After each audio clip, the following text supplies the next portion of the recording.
So I'm Logan Farmer. This is my presentation over the company proposal for Ag Act 216.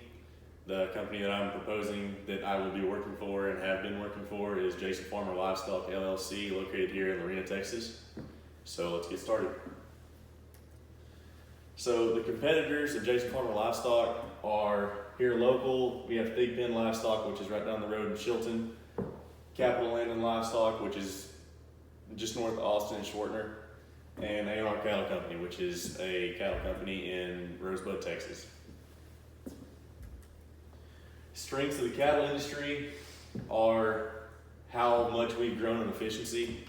Our efficiency has gone up exponentially over the past 20-30 years.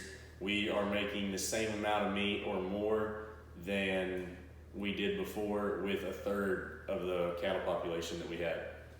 Another strength that we have are our animal welfare standards. Our animal welfare standards have gone up to a standard now which is exponentially greater than what it used to be. I mean, it used to be hot shots, our pens, our handling facilities, anything that we had was not built for the comfort or the handling of the cattle that we have now, and everything today is built in a way that allows us to grow these cattle, handle these cattle in a way that is very efficient and is low stress handling and does not hurt the cattle and has no bruising effects or anything else on these cattle. Another strength of our industry is we are producing one of the safest forms of animal-based food protein in the United States or in the world, period.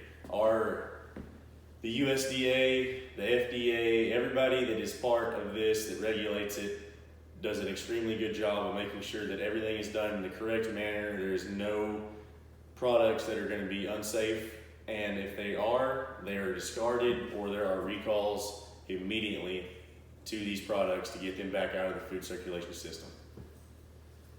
And just industry as a whole, we're producing 27.43 billion pounds of beef per year.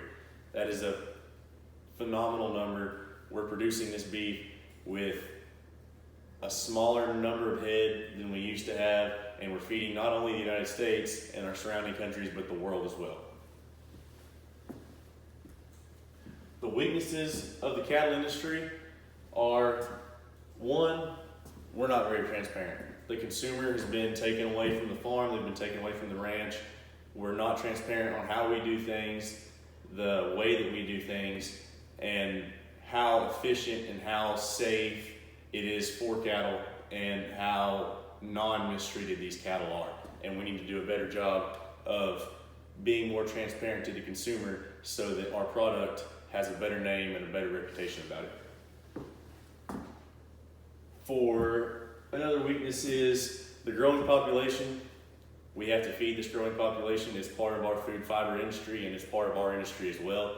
We have to feed this population that's ever growing, and we have to do it. Dr. Pierce used to say in our animal science class at Glenn, less and less land, more and more people. So we have to be able to do this more efficiently with less land to feed more people. Another weakness is in the eye of the public. Like I said, with transparency, we are not on good terms with a lot of the public. A lot of the public sees us as animal cruelty. We do not take care of our cattle, we do not handle our cattle, and that is farthest thing from the truth. Because if you don't take care of your cattle, you're not making money, you're not keeping your cattle gaining good, you're not going to be efficient, and it's just, you're not going to stay in business. Another weakness of the cattle industry is volatility of the markets. From the packing plant in Kansas burning down to the COVID-19 happening, which is why I'm doing this in my living room, and all these other things, the media blows out of proportion. The markets are so volatile now that a lot of producers have had to become not only producers, but they have to become market analysts, because you can't just raise these cattle anymore. You have to be able to hedge them or put puts or calls on them and be able to work these markets in a way that allows you to stay in business. The opportunities in the cattle industry are in China right now, they have the African swine fever. It has knocked out over 25% of their hog population in that country, and that is a huge source of protein for that country. So there is a large opportunity for not only beef and the cattle industry, but pork and swine and poultry. I mean, there's a huge opportunity in China right now with their huge population that they have. It is a great opportunity for animal-based proteins to come in and try to get more of that export market. Another opportunity that we have is the drought in Australia. It is leaving a global market with holes in it. There's a shortage of not only cattle, but of lamb and mutton as well. So that is a huge opportunity for the cattle industry right now, not only for us, but for pork and poultry as well. And it is something that we should be able to get on, capitalize on, and be able to take even more of a share of that export market over here in the United States. One thing that cattle have done since the BSE back 20 years ago happened, we are just now getting back to our market share of the animal-based protein industry from chicken and pork. Cattle are a superior eating experience for consumers. There is no other meat produced at the volume that we produce it that is as tasty or as desirable as beef is. And we need to be able to market our animals, market our beef in a way that allows us to take some of this market share back from pork and poultry so that we can grow as an industry and keep producing and be able to be profitable.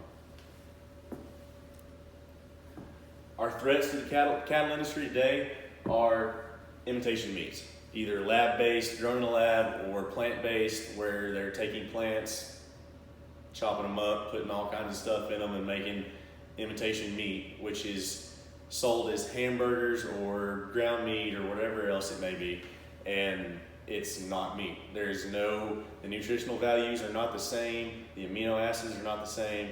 There's nothing about these meats that compare to beef at all. Nothing. And we need to have a very strong movement to make sure that these do not take market share from us, or it will be harmful to the cattle industry as a whole. Something that is always a scare for us is BSE.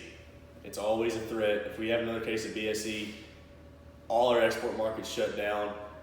All the meat that has been made has to be recalled. I mean, it would be a mess. It would be a huge detriment to us, and a lot of people in the cattle industry would go out of business extremely rapidly. And another threat is activists. I mean, you got people out there telling us about antibiotics and hormones and how they're bad and all of this and that, and it's a big mess. I mean, they're so detached that they do not understand how much this industry is regulated and how much goes into making sure that we have the safest animal-based protein product in the world every day, all day long. So problems for this industry in the cattle industry are getting through closed off markets like China. China has been very shut off to the United States when it comes to animals and beef and pork and poultry and all of that. And Trump has been very strong and very tough on China, and we have just actually come through with a deal that allows us to sell 30-month-old or 30-month plus old beef carcasses to China, which is a huge get for us. And I believe that I read an article the other day that stated that the export market provided by China with the African swine fever and all of this going on will be well over $1 billion, which is a huge, huge plus for the cattle industry and cattle operators as a whole. One of our major problems is, like I said before, being transparent with the public. We have to be transparent with the public. We have to let them know what's going on. We have to get them to trust us. We have to get them to understand that our product is the safest, most superior eating experience that they can have, and that when they go to the grocery store and they see that steak or that loin or whatever it is sitting on the shelf, that they can trust it and they know where it's coming from and they are not scared of it by any means. And this goes back to all of it, people becoming disconnected from farms and ranches. It's a huge problem not only in our industry, but the pork and poultry industry and the farming industry as well.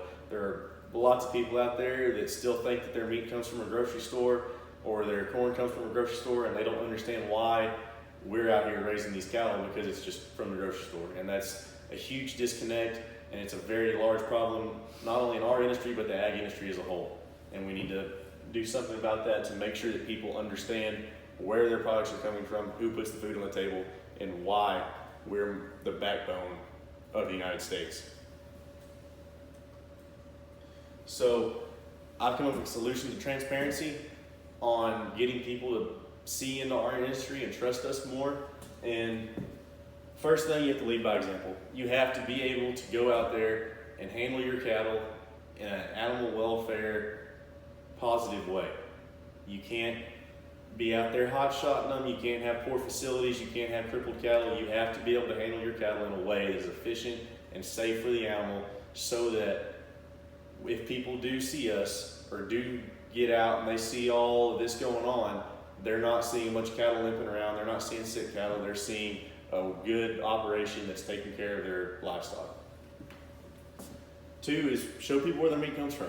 Bring them out. I mean, I've thought about this a lot, and even out here, I mean, you could have local high schools send out bus loads of elementary kids or anything like that, and just take them around, show them the cattle eating out of the feed bunks, or show them in the pasture, or show them the facilities and how much we do to make sure these cattle are handled properly and everything runs smoothly. I mean, if you get to the kids, you're gonna affect a later on generation, and you'll have better market share and better understanding from the consumer because of this. Educate people. You have to educate people on the truth behind antibiotics. You have to educate them on the truth behind hormones and all of this, because people think that antibiotics, whenever they go into the meat, stay in the meat, and that is completely wrong. There's nothing further from the truth, because all antibiotics have a residual days that the antibiotic will be in the animal. If that animal has not met those residual days, you cannot kill them. And if they do get killed, all of them are tested at the packing plants. The USDA tests them. They come back positive for antibiotics. Then the whole section of that, all those cattle that were killed in that run get recalled. None of them can go into the circulation. So it's an extremely regulated, extremely safe process in which we do this that people do not understand. And they think when they see antibiotic free, oh, these cattle have never had antibiotics. Well, that's not true. All meat's antibiotic free. It's just something that marketing has done and people have done to try to sell their products to people that do not understand this. One thing that we need to do too is we need to get off the defense. We're backed up against the ropes and we're just fighting people off all the time, and it's not good for the industry. If we can go out, get on the offense, get our marketing out there, educate people, lead by examples. I mean, just get out there and really push to show the consumer that is detached from the farm and ranch how much we do for them to make safe, whole product that is both superior eating experience and superior in nutritional value. And if we can do that, if we can get on the offense and get out there and show people this, then I think it would be a huge game changer for the cattle industry as a whole. Thank you, and be safe.